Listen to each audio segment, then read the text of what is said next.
আমরা মেমারি স্টেশন বাজার সবাই মিলে ব্যবসা করি। কিসের ব্যবসা?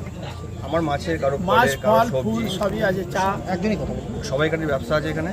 তা রেল থেকে নোটিশ দিয়েছিল গত 8 তারিখে নোটিশ দিয়েছিল আমাদেরকে যে এখানে ভেঙে সরিয়ে নেওয়ার জন্য। হ্যাঁ, তা আমরা মানববাবু প্রতিনিধি পাঠিয়েছিল আমাদের অফিসে। আমরা একটা দরখাস্ত লিখে জমা দিয়েছিলাম যে মানববাবুর লোক বলেছিল যে আর 10টা দিন সময় নাও। 10টা দিন সময় নেওয়া হলে আমরা তার মধ্যে একদিন সময় করে বসে আমরা তোমার সঙ্গে একটা আলোচনা করব, তোমাদের কোথায় পুনর্বাসন দেওয়া যায় বা তোমাদের কী ব্যবস্থা করা যায় সেই নিয়ে আমি তোমাদের সঙ্গে বসবো বা আমি রেলের সঙ্গে কথা বলবো। সেই নিয়ে আমার সঙ্গে একটা প্রতিশ্রুতি দিয়েছিল। হ্যাঁ, এবার সেই প্রতিশ্রুতি মতো আমরা কোনো কাজ পাচ্ছি না। আমাদের প্রথম বলেছিল মঙ্গলবার বসবো, মঙ্গলবার বসেনি।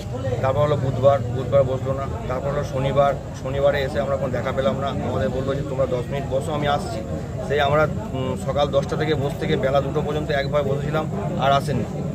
তাই এবার আমরা কার কাছে যাব? এবার আমাদের যে এখন বর্তমান প্রতিনিধি বিধায়ক, বর্তমানের যে বিধায়ক, সে যদি আমাদের পাশে না এসে দাঁড়ায়, সে যদি আমাদের না থাকে, তাহলে আমরা কার কাছে যাবো এখন? বিধায়কের কাছে আপনারা মূলত চাইছেনটা? আমরা চাইছি যে আমাদের আরও কিছুদিন সময় দেওয়া হোক, যাতে আমাদের একটা পুনর্বাসনের ব্যবস্থা করে দেবে।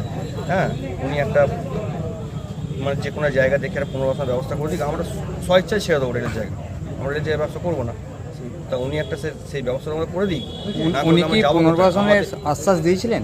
হ্যাঁ, আশ্বাস তো দিয়েছেন। উনি ভোটের আগেও আমাদের কাছে গেছেন, গিয়ে আমার সঙ্গে কথা বলেছেন যে আমি জিতে আসি, তোমাদের একটা ব্যবস্থা করে দেবো। উনি সেটাও বলেছিলেন। প্রতিশ্রুতি দিয়েছিলেন? হ্যাঁ, অবশ্যই প্রতিশ্রুতি দিয়েছিলেন যে আমি ভোটে জিতে আসি বা বিধায়ক আমি শপথ গ্রহণ হোক আমরা একটা যাওয়া একটা বসে তোমার সঙ্গে বসে একটা ব্যবস্থা। কিন্তু সেই বসার তো দূরের কথা, আমরা এখানে দিনের পর দিন আসছি, এসে আমরা ওনার সঙ্গে দেখাও করতে পারছি না বা কথাও বলতে পারছি না। তাহলে আমরা কার কাছে যাবো এখন? আমরা এখানে মোটামুটি 300-350 দোকান আছে, তাদের পরিবার ফ্যামিলি সব আছে এর সঙ্গে জড়িত, ব্যবসার সঙ্গে। কিন্তু এখানে তো আপনাদের 10 দিন টাইম চেয়ে নিয়ে মানে রিটেন দিয়ে দিয়েছে। 10 দিন টাইম নিয়েছিল। তার মধ্যে আমাদের বিধায়ক বলেছিলেন যে বসবে, একদিন বসে আমাদের সঙ্গে আলোচনা করবে যে এটাকে কিভাবে কি করা যায়, কিভাবে এটা সরা হয় বা একটা পুনর্বাসনের ব্যবস্থা করে দেওয়া হয়, সেরকম একটা আলোচনা হবে। তো সেরকম আমাদের সময় দিয়েছিল, 2 দিন সময় দিয়েছিল। মানে যে 10 দিন আপনাদের সময় দিয়েছিল, সেই 10 দিনের মধ্যে কি এমএলএ আপনাদের সঙ্গে বসার কথা বলেছিলেন? হ্যাঁ। কিন্তু তার মধ্যে কি এমএলএ বসেনি? একদিনও বসেনি। এখন কি চাইছেন আপনারা? আমরা চাইছি যে এমএলএর সঙ্গে বসবো, আমরা বসে একটা আলোচনা করবো। তা উনি বলছে যে আমি বুধবারের আগে সময় দিতে পারবো না। উনি নয়, ওনার যারা পিএ আছে, উনি বলছে বুধবার আগে সময় দিতে পারবো না। আর দ্বিতীয়ত হচ্ছে আমাদের ভাঙার ডেট হচ্ছে কালকে 18 তারিখে ভাঙার ডেট। হ্যাঁ, এবার আমরা তাহলে কোথায় যাবো এই মুহূর্তে? পুনর্বাসনের ব্যাপারে মেমারির যে লোকাল প্রশাসন, পৌরসভার সাথে কোনো কথা হয়েছে আপনাদের?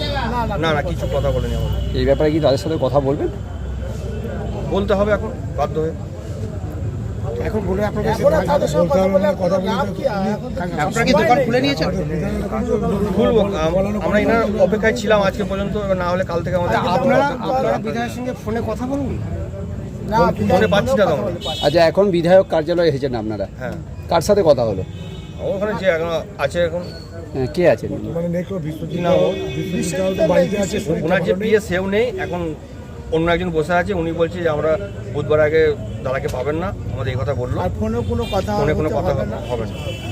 এবং বিশ্বজিৎ থেকে ফোন করলাম, বিশ্বজিৎ বলছে আমার শরীর খারাপ, আমি এখন যেতে পারবো না। এই পর্যন্ত হয়ে গেল।